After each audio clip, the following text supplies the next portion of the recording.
नमस्कार दोस्तों, आप सभी का स्वागत है। आज हम बात करने वाले हैं मानव कंकाल के बारे में। दोस्तों, मानव कंकाल के बारे में बात करने वाले हैं और मानव कंकाल इस चैप्टर के अंतर्गत हम देखेंगे पूरा अस्थि कितनी होती हैं, उपास्थि क्या होती है और इसके बाद बाह्य कंकाल क्या होता है, अंतः कंकाल क्या होता है, इन सब के बारे में बात करेंगे। चलिए दोस्तों शुरू करते हैं। सबसे पहले देखते हैं कि जो कंकाल होता है, कंकाल क्या होता है। कंकाल एक तरीके से या तो ये क्या करेगा, ये शरीर को आंतरिक सपोर्ट देगा या फिर बाह्य सपोर्ट देगा। जैसे कि दोस्तों आप एग्जाम्पल से समझ सकते हो। जैसे कि मान लीजिए एक क्या है, एक घर बनाना है अपन को, तो सबसे पहले घर के लिए क्या चाहिए अपन को, उसमें रोड लगाना पड़ेगा, पिलर खड़े करना पड़ेगा। वो पिलर में क्या लग रही है, रोड लग रही है दोस्तों, लग रही है। तो अब इसको, इस पिलर को सपोर्ट कौन दे रहा है, ये दे रहा है रोड। तो ये क्या होगा, इस पिलर का क्या होगा, कंकाल हुआ है। क्या हुआ है, कंकाल हुआ है दोस्तों। अब इस पिलर के ऊपर क्या कर दो, अच्छे से प्लास्टर कर दो, तो ये क्या हो जाएगा, इसका बाह्य कंकाल हो जाएगा। क्या हो जाएगा, बाह्य कंकाल। तो हर जीव जंतु के लिए दो चीज़ बहुत आवश्यक है। एक तो उसका कंकाल होना जरूरी है और एक अंतः कंकाल होना जरूरी है और एक बाह्य कंकाल होना जरूरी है। अब दोस्तों बाह्य कंकाल में बहुत सारी चीज़ें आ जाती हैं। बाह्य कंकाल में जैसे कि दोस्तों अगर मैं मानव की बात करूं तो मानव के अंदर भी बाह्य कंकाल है। जैसे कि दोस्तों ये बाल क्या है, बाह्य कंकाल है। क्या है, बाह्य कंकाल है। जैसे कि दोस्तों आपने देखा होगा जो भेड़ बकरी रहती है उसके ऊपर जो बाल होते हैं वो किसका काम कर रहा है, बाह्य कंकाल का काम कर रहा है। उसे गर्मी देने का काम कर रहा है। तो एक क्या हुआ है, वो बाह्य कंकाल हो गया। क्या हुआ है, वो बाह्य कंकाल हो गया। अगर दोस्तों बाह्य कंकाल जीव जंतु की बात करें तो देखिए खटमल देखा होगा आपने, उसके ऊपर क्या होता है, कंकाल होता है। क्या होता है, कंकाल होता है। जो बाह्य कंकाल होता है वो कैसा होता है दोस्तों, मृत होता है। क्या होता है, मरा हुआ होता है।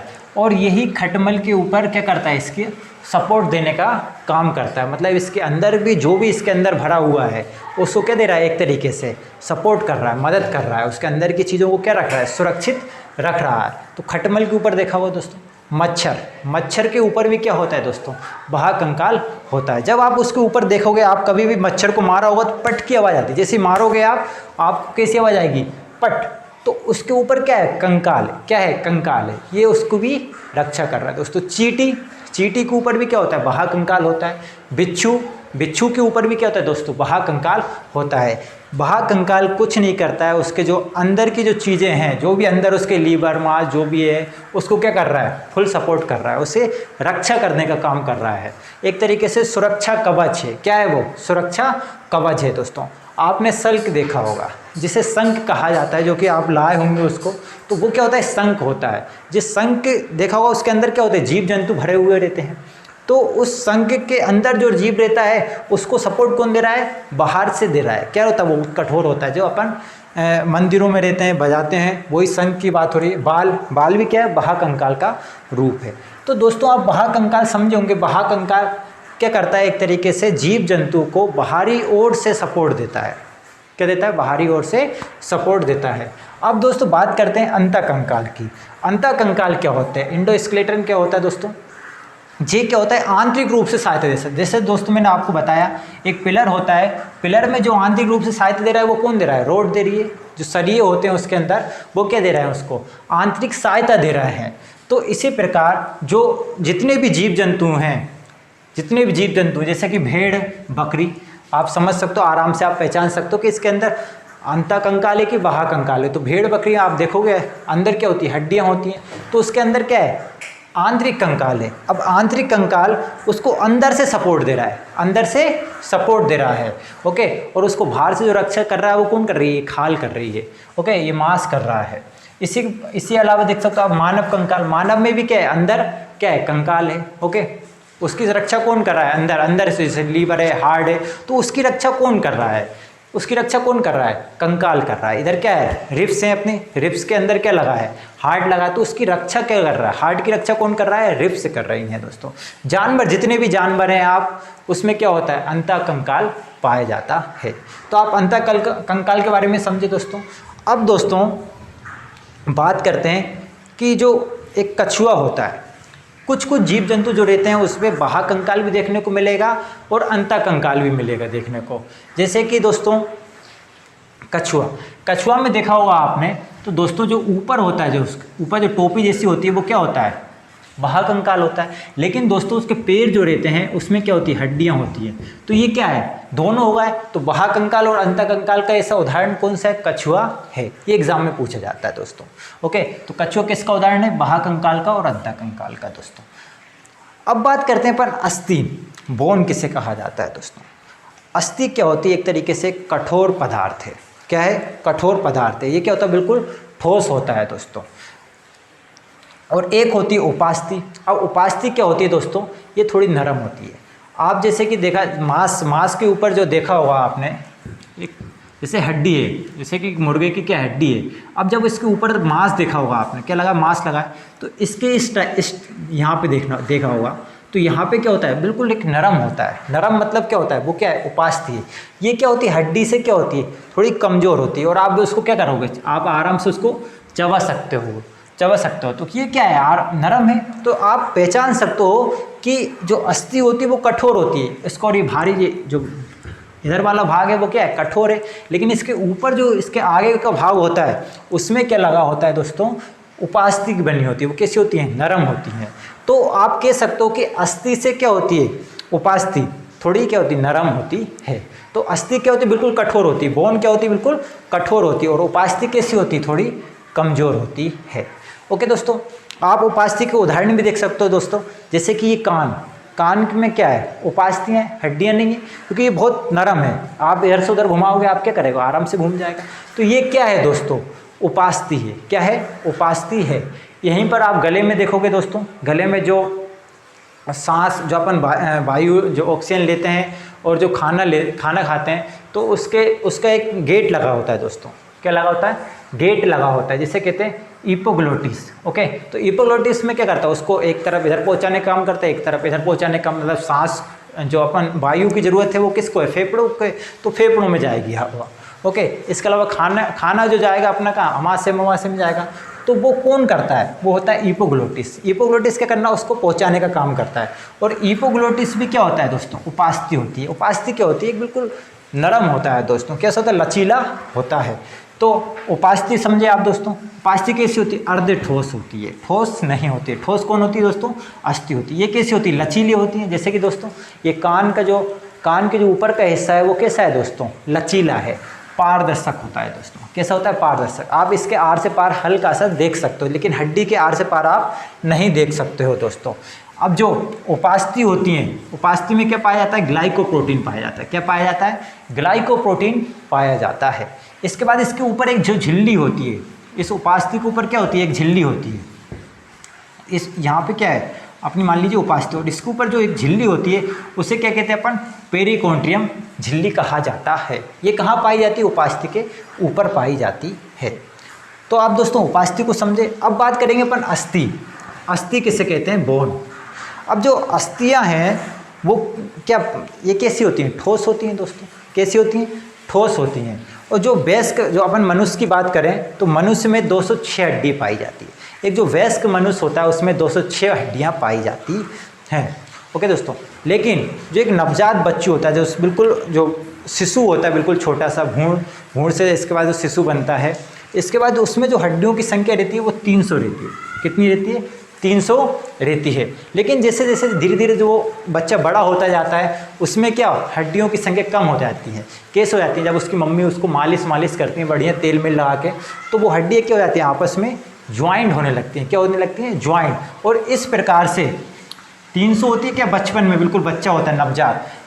बड़ा होता है जब उसमें कितने होते हैं, 206। तो 94 जो हड्डियाँ होती हैं वो उसकी मम्मी क्या करती है, मालिश कर करके उसको बिल्कुल जोड़ देती हैं, वो ख़त्म कर देती हैं। ओके दोस्तों, लेकिन दोस्तों जब 10 साल की उम्र तक क्या होती है, 10 साल तक रहता है जब, उसमें 206 हड्डी नहीं रहती। 10 से 12 साल की उम्र में दोस्तों 208 हड्डियाँ पाई जाती है। कितनी हड्डी पाई जाती है, 208। तो वयस्क मनुष्य में 206 हड्डी पाई जाती है। नवजात जो बच्चा होता है उसमें 300 हड्डी पाई जाती है। और 10 से 12 साल की उम्र तक उसमें 208 हड्डियाँ होती हैं। अब दोस्तों जो हड्डियाँ होती हैं वो हड्डियों में क्या पाया जाता है दोस्तों, तो जो हड्डियाँ रहती हैं, देखिए दोस्तों ये यहाँ पर क्या है, पूरी एक हड्डी है दोस्तों, और यहाँ पर क्या है, ये क्या है दोस्तों, उपास्थि है। इसके ऊपर आप देखोगे ना, हड्डी के बिल्कुल कोने पे ही उपास्थि पाई जाती है। और उपास्थि कैसी होती है दोस्तों, थोड़ी कैसी होती है दोस्तों, लचीली होती हैं, कमज़ोर होती हैं हड्डी के मुकाबले में। और जो उपास्थि बनी होती है दोस्तों, वो किसकी बनी होती है, कैल्शियम और फास्फोरस की। कैल्शियम और फास्फोरस जो होता है दोस्तों, वो माची की जो तीली होती है उसमें भी क्या होता है, फास्फोरस होता है। और फास्फोरस क्या काम करता है दोस्तों, जलाने का काम करता है।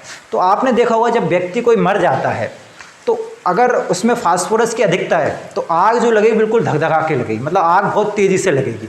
लेकिन क्या होता है दोस्तों, अगर किसी व्यक्ति की हड्डियों में क्या है, फास्फोरस की कमी है, तो आपने देखा होगा उसकी जो लाश होती है वो काफ़ी देर में जलती है। तो वो यही कारण है, अगर उसकी हड्डियों में क्या फास्फोरस की अधिकता है तो उसकी जो आग है वो बहुत जल्दी पकड़ लेता है।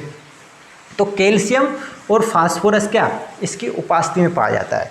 तो दोस्तों ये कैल्शियम तत्व पाया जाता है और फास्फोरस कहाँ पाया जाता है, उपास्थि में पाया जाता है। उपास्थि का यही है, और उपास्थि में क्या है, ये भी हड्डी है, हड्डी के ऊपर तो लगी रहती है।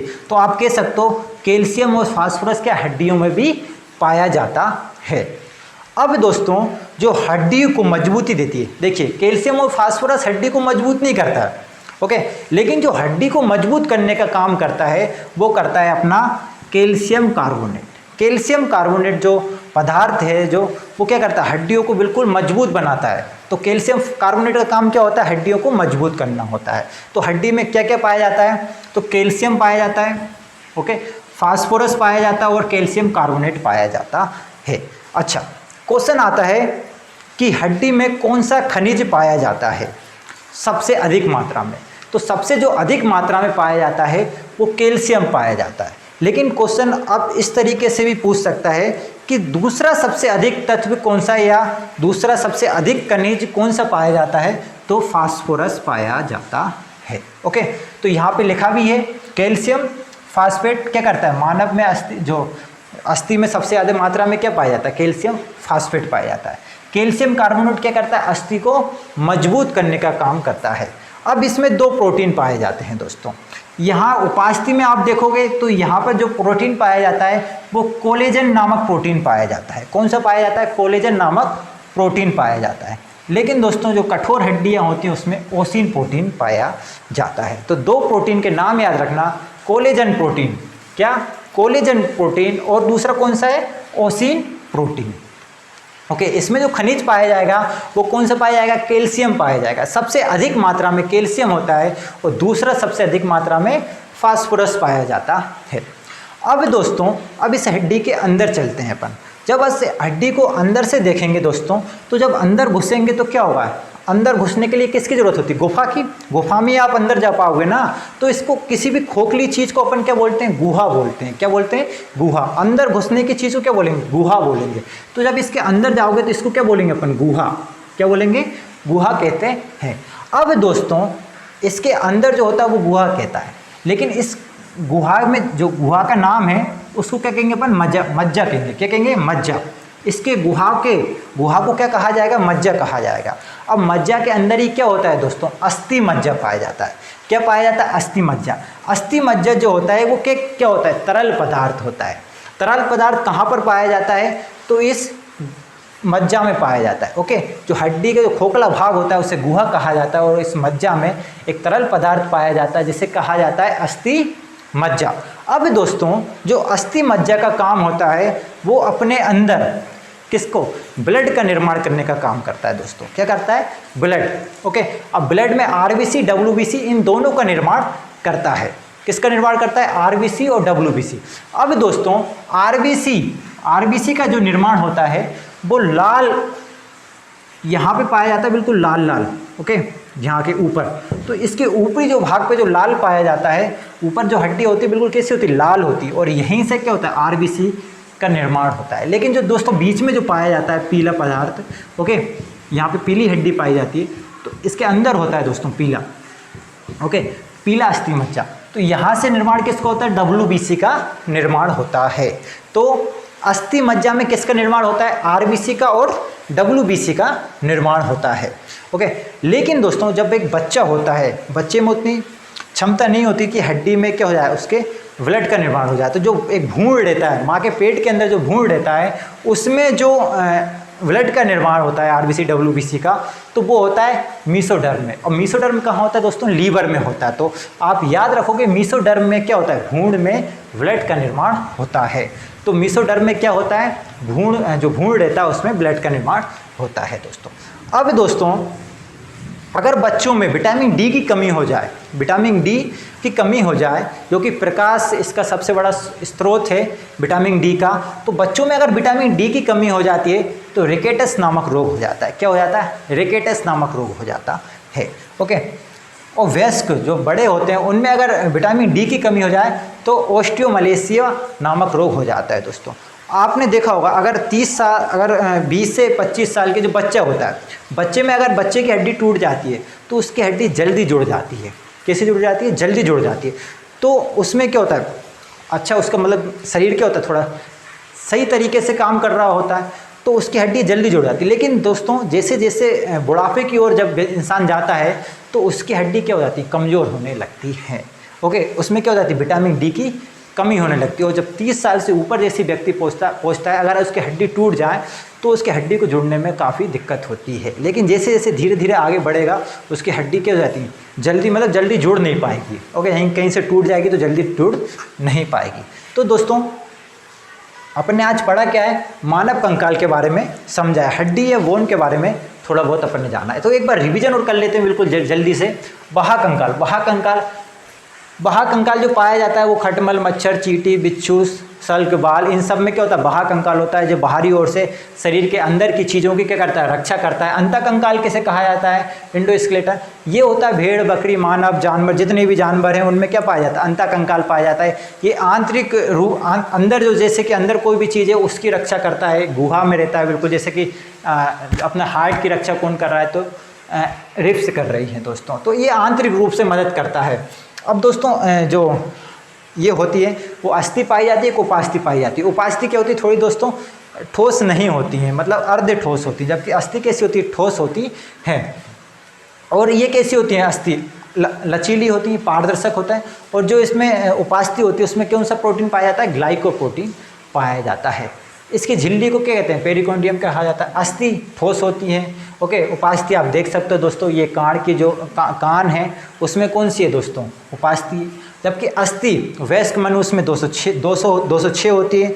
और एक नवजात बच्चा होता है उसमें 300 हड्डियाँ होती हैं। लेकिन दोस्तों 10 से 12 साल की उम्र तक उसमें कितनी हड्डी होती है? 208 हड्डियाँ होती हैं। कैल्शियम फास्फेट मानव में क्या? अस्थि में सबसे ज़्यादा मात्रा में पाया जाता है। लेकिन अस्थि को कठोर करने का काम कौन करता है? तो कैल्शियम कार्बोनेट करता है। इसमें कौन कौन से प्रोटीन पाए जाते हैं? कोलेजन प्रोटीन और ओसिन प्रोटीन पाया जाता है दोस्तों। अब इसमें खनिज पूछे तो आप क्या बोलोगे? कैल्शियम और फास्फोरस पाया जाता है, लेकिन सबसे अधिक मात्रा में कैल्शियम पाया जाता है। दूसरा सबसे अधिक मात्रा में फास्फोरस पाया जाता है। इसका एक खोखला गुहा होता है, उस गुहा का नाम मज्जा होता है। और मज्जे में क्या होता है? तरल पदार्थ होता है। तरल पदार्थ कौन सा होता है? अस्थि मज्जा होता है। अस्थि मज्जा में किसका निर्माण होता है? आरबीसी डब्ल्यूबीसी का निर्माण होता है। इसके लाल वाले भाग से आरबीसी का निर्माण होता है और इसके पीले वाले भाग से डब्ल्यूबीसी का निर्माण होता है। पीला वाला भाग मध्य में पाया जाता है जबकि लाल वाला भाग ऊपर पाया जाता है। बच्चों में कहाँ भ्रूण जो रहता है उसमें लीवर के मीसोडर्म में ब्लड का निर्माण होता है। बच्चों में अगर विटामिन डी की कमी हो जाए तो रिकेटस नामक रोग हो जाता है। जबकि वयस्कों में अगर विटामिन डी की कमी हो जाती है तो ओस्टियोमलेशिया नामक रोग हो जाता है। बुढ़ापे में देखा होगा आपने ये रोग काफ़ी देखने को मिलता है, ओस्टियोमलेशिया। चलिए दोस्तों मैं इसी के साथ आपसे याद लेता हूँ, अगली वीडियो में अपन इसके आगे का देखेंगे। धन्यवाद।